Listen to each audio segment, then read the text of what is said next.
Palestine രാഷ്ട്രം സ്ഥാപിക്കാതെ ആയുധം താഴെ വയ്ക്കില്ലെന്ന് ഹമാസ്.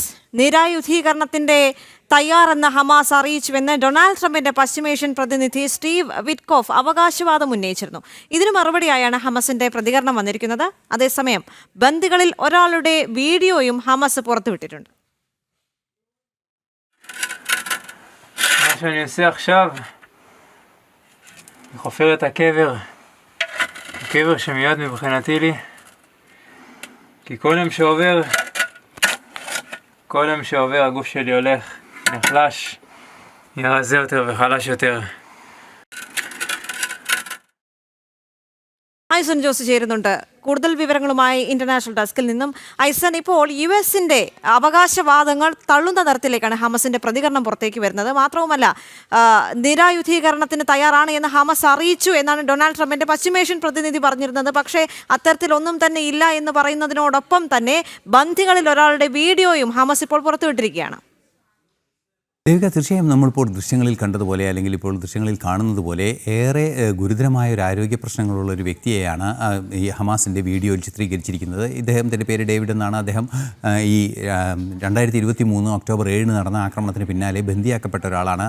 ആ ടണലിൽ കഴിയുന്ന ദൃശ്യങ്ങളാണ് ഇപ്പോൾ നമുക്ക് മനസ്സിലാക്കാൻ സാധിച്ചത്. കടുത്ത ദാരിദ്ര്യവും ഭക്ഷണക്ഷാമവും അവിടെയുണ്ട് എന്ന ഒരു മുന്നറിയിപ്പ് കൂടിയാണ് ഹമാസ് ഇതുവഴി നൽകാൻ ഉദ്ദേശിക്കുന്നത്. തങ്ങളുടെ ബന്ദികളെ ഇനിയും ബന്ദികളുടെ എണ്ണത്തിൽ വലിയ രീതിയിലുള്ള കുറവുണ്ടാകും, അല്ലെങ്കിൽ അവരുടെ മരണം സംഭവിച്ചേക്കുമെന്ന ഒരു ഭീഷണിയുടെ സ്വഭാവമായാണ് ഹമാസ് ഈ വീഡിയോ പുറത്തുവിട്ടിരിക്കുന്നത്, അല്ലെങ്കിൽ ഈ പ്രൊപ്പഗൻഡ വീഡിയോ പുറത്തുവിട്ടിരിക്കുന്നത് എന്നാണ് നമുക്കിപ്പോൾ മനസ്സിലാക്കാൻ സാധിക്കുന്നത്. അതീവ ഗൗരവമേറിയ ഒരു വിഷയം നേരത്തെ നമ്മൾ സൂചിപ്പിച്ചതുപോലെ ഈ നിരായുധീകരണവുമായി ബന്ധപ്പെട്ട ചില നിലപാടുകളാണ്. നിരായുധീകരണവുമായി ബന്ധപ്പെട്ട ഒരു നിലപാട് ഹമാസ് പറയുന്നതിന് തൊട്ടു മുമ്പാണ് ഈ വീഡിയോ പുറത്തു വന്നത് എന്നതും അതിന് പിന്നാലെ നിരായുധീകരണത്തിന് തയ്യാറല്ലെന്ന് ഹമാസ് ഔദ്യോഗികമായി അറിയിക്കുകയും ചെയ്തതാണ്.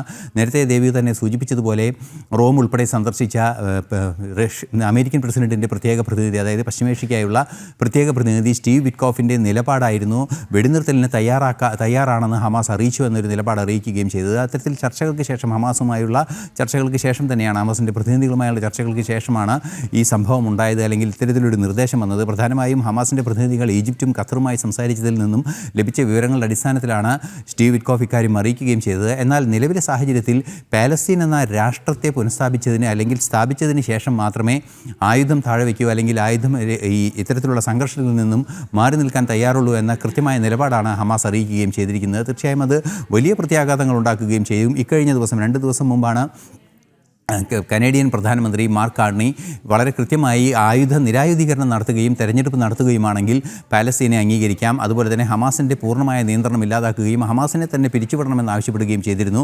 അതിനു കൂടിയുള്ള മറുപടി, അതായത് സ്റ്റീവ് വിറ്റ്കോഫിൻ്റെ നിലപാടും വെടിനിർത്തലിന് തയ്യാറാണെന്ന നിലപാടിനെ ഇൻഡയറക്റ്റായ ഒരു മറുപടി കൂടിയാണ്, അല്ലെങ്കിൽ വെടിനിർത്തലല്ല, ഇത്തരത്തിൽ നിരായുധീകരണത്തിന് തയ്യാറാണെന്ന ആ ഒരു നിലപാടിനെ ഒരു മറുപടിയും, അതുപോലെ തന്നെ കാനഡയുടെ പ്രധാനമന്ത്രിക്കുള്ള ഇൻഡയറക്റ്റായ മറുപടി, അല്ലെങ്കിൽ പരോക്ഷമായൊരു മറുപടി കൂടിയാണ് ഇതിന് തയ്യാറല്ല എന്ന രീതിയിൽ അറിയിച്ചിരിക്കുന്നത്. തീർച്ചയായും അത് പാലസ്തീനെ സംബന്ധിച്ചിടത്തോളം, അല്ലെങ്കിൽ ഗാസയെ സംബന്ധിച്ചിടത്തോളം ഇസ്രായേലിൻ്റെ ഭാഗത്ത് നിന്ന് വലിയ രീതിയിലുള്ള ആക്രമണം ഏറ്റുവാങ്ങേണ്ട സാഹചര്യങ്ങളിലേക്ക് വഴിവെക്കുമെന്ന് തന്നെയാണ് മനസ്സിലാക്കാനും സാധിക്കുന്നത്. അതിന് മുന്നോടിയായാണ് ബന്ദികളുടെ വെച്ച് ഒരു വിലപേശലിലേക്ക് കാര്യങ്ങൾ കൊണ്ടുപോകുന്നത് എന്നും മനസ്സിലാക്കാൻ സാധിക്കുന്നുണ്ട്. ദേവിക, ഐസൻ, ഇപ്പോൾ ഹമാസിന്റെ നിലപാട്, ഏറ്റവും പുതുതായി പുറത്തേക്ക് വരുന്ന നിലപാട് എന്താണ്? ഹമാസ് എന്താണ് പറഞ്ഞു വെക്കുന്നത്?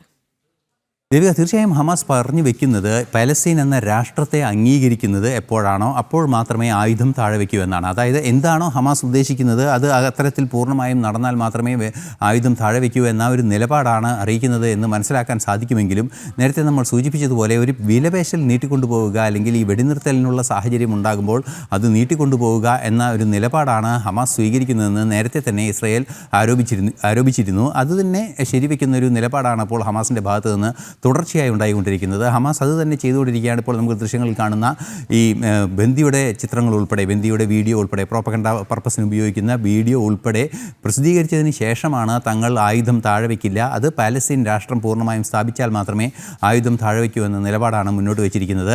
അതിന് അനുകൂലമായ ചില ഘടകങ്ങൾ കൂടി ഹമാസിനെ സംബന്ധിച്ചിടത്തോളം, അല്ലെങ്കിൽ പാലസ്തീൻ എന്ന രാഷ്ട്രം സ്ഥാപിക്കുന്നത് സംബന്ധിച്ച് അനുകൂലമായ ചില ഘടകങ്ങൾ കൂടി വരുന്ന ഒരു പശ്ചാത്തലത്തിൽ ഇത്രയും ശക്തമായൊരു നിലപാട് ഹമാസിൻ്റെ ഭാഗത്തുനിന്ന്, അല്ലെങ്കിൽ അല്ലെങ്കിൽ ഇത്രയും പ്രതിലോമകരമായൊരു നിലപാട് ഹമാസ് സ്വീകരിക്കുന്നത് മറ്റു പ്രശ്നങ്ങൾ വിളിച്ചു വരുത്തുമെന്ന് തന്നെയാണ് മനസ്സിലാക്കാൻ സാധിക്കുന്നത്. ഇസ്രായേലിനെ കൂടുതൽ ശക്തമായി ഇവരോട് പ്രതികരിക്കാനും ഈ ബന്ദികളുടെ മോചനത്തിനായി സൈനിക നടപടിയിലേക്ക് നീങ്ങാനുമുള്ള സാധ്യതകൾക്കായിരിക്കും വഴി തുറക്കുക. മറ്റൊരു ലക്ഷ്യം കൂടിയുണ്ട്. തീർച്ചയായും ഇത്രയും കാലമായി, അതായത് 2023 ഒക്ടോബർ 7 പിടിച്ചുകൊണ്ടുപോയ ബന്ദികളെ മോചിപ്പിക്കുന്നതിന് തയ്യാറല്ലാത്ത ഒരു സാഹചര്യം ഉണ്ടായിരിക്കുന്നു, അല്ലെങ്കിൽ അത് നടക്കാത്തൊരു സാഹചര്യം ഉണ്ടായിരിക്കുന്നു എന്ന ഒരു അവസ്ഥ പ്രചരിപ്പിക്കുന്നതോടുകൂടി ഇസ്രയേലിൽ സർക്കാരിനെതിരായ ചില നീക്കങ്ങൾ ഉണ്ടാകുന്നത് കൂടി ലക്ഷ്യം വെച്ചാണ് ഈ ഹമാസിൻ്റെ നീക്കമെന്നാണ് മനസ്സിലാക്കാൻ സാധിക്കുന്നത്. ദേവിക. ശരി ഐസൻ.